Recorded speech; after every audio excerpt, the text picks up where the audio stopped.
نحمدہ ونصلی علی رسولہ الکریم اما بعد فاعوذ باللہ من الشیطان الرجیم بسم اللہ الرحمن الرحیم۔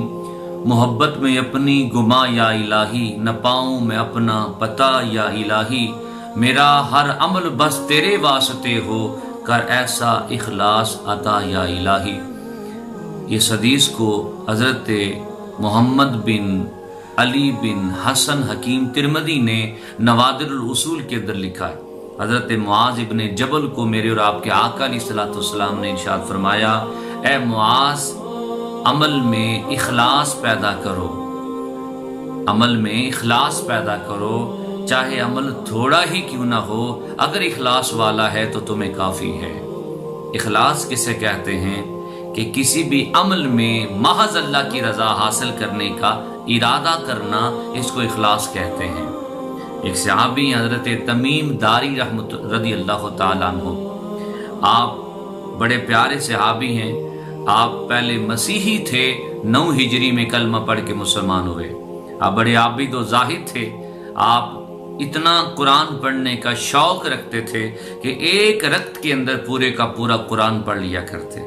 آپ کی تہجد قضا نہیں ہوتی تھی، اور ایک دن نماز تہجد رہ گئی، آنکھ نہ کھلی تو اس کا کفارہ ادا کیا۔ وہ کفارہ کیا تھا کہ پورا سال پھر رات کو سوئے نہیں ہیں۔ آپ سے رات کی عبادت کے بارے میں کسی نے پوچھا کہ اے تمیم داری، بتائیں آپ کی رات کی عبادت کیسی ہے؟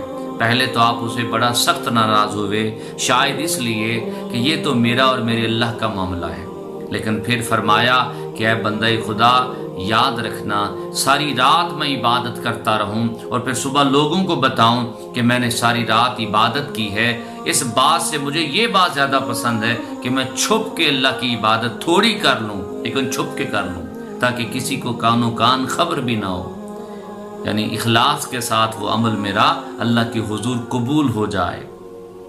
یہ نبی کریم صلی اللہ علیہ وسلم کی یہ تعلیمات ہیں کہ عمل تھوڑا بھی کر لو لیکن اخلاص کے ساتھ کرو، محض اللہ کے لیے، اللہ کی رضا حاصل کرنے کے لیے کرو۔ حضرت ابو بکر مروزی رحمۃ اللہ تعالی علیہ فرماتے، میں 4 مہینے امام احمد بن حنبل کے ساتھ شب و روز رہا، رات کو دیکھا تو رات کی عبادت، دن کو دیکھا تو تلاوت قرآن، لیکن پھر بھی چھپتے چھپاتے رہتے تاکہ کسی کو میری عبادت، یعنی اس عبادت کو چھپاتے رہتے تاکہ کسی کو کانوں کان خبر نہ ہو۔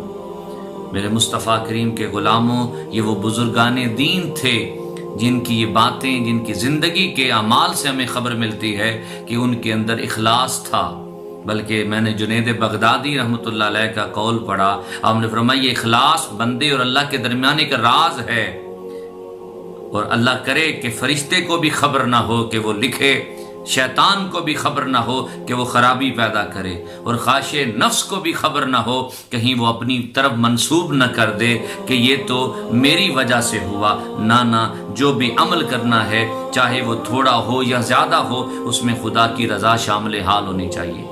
امام غزالی نے احیاء العلوم کے اندر لکھا ہے کہ حضرت عیسیٰ روح اللہ نے اللہ کے حضور عرض کیا، اے اللہ تیرے بندوں میں مخلص بندہ کون ہے؟ فرمایا وہ بندہ جو عمل کرتا ہے میری رضا کے لیے، پھر وہ لوگوں کی تعریف کا بھی محتاج نہیں رہتا، اسے بات یہ پسند ہی نہیں ہے کہ اس کے عمل کی کوئی تعریف کرے۔ آج کوئی سخی ہے، سخاوت کرتا ہے تو دکھاتا پھرتا ہے، کوئی علم سکھاتا اور سیکھتا ہے تو وہ بھی ریاکاری میں آ جاتا ہے۔ نہ، اپنے عمل کی ویلیو بنانا چاہتے ہو، اللہ کے حضور کوئی مقبولیت پانا چاہتے ہو تو عملوں میں اخلاص پیدا کریں۔ ہمیں چاہیے کہ ہم کوئی بھی عمل کرنے لگیں تو ہم پہلے نیت کریں اللہ تیری رضا کے لیے کر رہے ہیں۔ کھانا کھائیں تو کھانے سے پہلے بھی یہ نیت ہو، یا اللہ یہ کھانا جزو بدن بنے گا، جسم میں طاقت آئے گی، اس طاقت سے میں تیری عبادت کروں گا تو تیرا کھانا بھی ثواب ہے۔ تو جب تک ہم اللہ کی رضا کے لیے نہیں چلیں گے تو ہمارے کسی بھی کام کے اللہ کے نزدیک کوئی ویلیو نہیں ہوگی۔ اللہ تعالی ہمیں سمجھنے اور عمل کرنے کی توفیق عطا فرمائے۔ وما علینا الا البلاغ المبین۔ اسلامک ویڈیوز کے لیے اس چینل کو سبسکرائب کیجیے۔